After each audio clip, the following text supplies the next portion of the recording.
संविधान का चौथा स्तंभ है जो संविधान अभिव्यक्ति की आजादी देता है, हमें बोलने की आजादी देता है, हमारे अधिकार, हमारे हक की लड़ाई लड़ने का अधिकार देता है। उसे यह प्रीति तिवारी जी बंद करवाएंगी, ऐसे अधिकारी बंद करवाएंगे। ये कह रही हमारा मूड खराब हो गया। हम मूड खराब होने का जिम्मा नहीं लेते, हम अपना काम करवाने आए हैं। आप पढ़ लिख कर अपनी मर्जी से अधिकारी बनी है, सुनने के लिए, जनता को झेलने के लिए, सेवा करने के लिए अधिकारी बनी है। आप अपने कार्यालय से जनता को दुर्व्यवहार करके कार्यालय से बाहर नहीं निकाल सकती है। यह अधिकार आपको नहीं है कि आप बोले हमको और आपके साथ खड़े 4 लोग और बोले कि आप भागिए यहाँ से, निकलिए कार्यालय से। अरे आपको पता नहीं है कि पत्रकार क्या होता है? आपने मामूली समझ लिया है। अरे आपको शर्म नहीं आती कि पत्रकार खड़ा होकर बोल रहे हैं मैम मुझे न्याय चाहिए, मैं एक पत्रकार हूँ। आपने क्या कर्तव्य निभाया?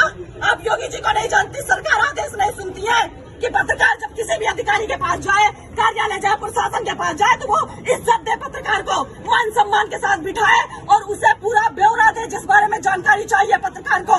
आप सुनती नहीं है, आप मेरी आजादी छीनेंगी, आप मेरे बोलने की आजादी छीनेंगी। मैं ऐसा नहीं होने दूंगी। प्रीति तिवारी जी, आपने हमारे जमीन पर कब्जा करवाया है और आप ही उस कब्जे को मुक्त करवाएंगी। मैं कुछ नहीं जानती हूँ, मैं सिविल करने जाऊँ, मुझे बोल रहे मेरे कार्यालय से भागे। कहीं सुना है आपने? कितना भी बड़ा सुपीरियर अधिकारी हो, कितना भी बड़ा अधिकारी हो, उसका नर्म लहजा होता है, उसका बात करने का तरीका अलग होता है।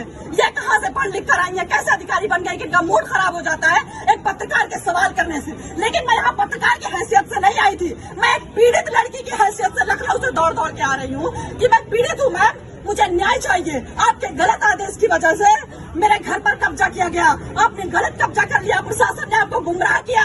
मैं बता रही हूँ, मेरी बात सुनने को तैयार नहीं। आप पहले बाहर जाइए, फिर मैं बात करूंगी। आप पहले बाहर जाइए, मेरा मूड खराब हो रहा है, मुझे गुस्सा आ रहा है, मुझे मेरा गुस्सा शांत करिए और मैं सब साक्ष्य दिखाऊंगी आपको। इनका जितना भी रवैया अंदर किया मेरे साथ, जितना भी यह भूल गई कि मैं पत्रकार बता रही हूँ, लेकिन मैं तुम्हारा कुछ भी कर सकती हूँ, यह भूल गई। इनका सारा रवैया हमारे कैमरे में कैद है। इन्होंने जो बर्ताव पत्रकार के साथ किया, आप सोचिए, अंदाजा लगाइए कि जब ये आम जनता खड़ी हुई, जब इनके पास जाती होगी तो कैसे गूंगे बहरे की तरह खड़ी रहती होगी। इनके आदेश के लिए एक शब्द सुनने के लिए कितना बेचैन रहती होगी कि मैम कुछ तो हमारे हक में फैसला सुना दे, कुछ तो हमारे हक में बोल दे, कुछ तो मेरे साथ न्याय कर दे। इस उम्मीद से जनता यहाँ पर खड़ी रहती है। और इन्होंने अभी कार्यालय का गेट बंद कर लिया और जब मैं परेशान हो गई, मुझे कार्यालय से बाहर निकाला गया, मुझे धक्का मारा गया, मेरे साथ दुर्व्यवहार किया गया, तब मैंने रिपोर्टिंग शुरू की, तब मैंने अपना कर्तव्य निभाया कि आज नहीं तो कभी नहीं। क्योंकि मैं यहाँ 2-2.5 महीने से चक्कर काट रही हूँ। मेरी बुजुर्ग माँ 2-2.5 महीने से आ रही कि मैम आपकी गलती की वजह से अभी तक कोई हमारे घर में घुस नहीं पाया। एसडीएम के गलत आदेश की वजह से हमारे घर पे लोगों ने कब्जा कर लिया, प्रशासन को भेजकर इन्होंने कब्जा करवा दिया। प्रशासन गलत रिपोर्ट लगा रहा है। जांच होनी चाहिए, निष्पक्ष जांच होनी चाहिए। हम बेईमान लोग नहीं है, गरीब आम जनता बेईमान नहीं होती है, अधिकारियों की तरह गलत फैसले नहीं लेती है, किसी का किसी पर कब्जा नहीं करवाती है। ये जो यहाँ पर आम जनता खड़ी है, ये बेईमान नहीं है, अपना खून पसीना बहाकर यहाँ पर लोग खड़े हुए हैं उम्मीद में कि हमें न्याय मिलेगा। एसडीएम के पास जाएंगे, लोग उम्मीद में रहते कि एसडीएम साहिबा के पास जाएंगे, हम सुनाएंगे अपनी कहानी। महिला है, महिला के साथ न्याय होना चाहिए।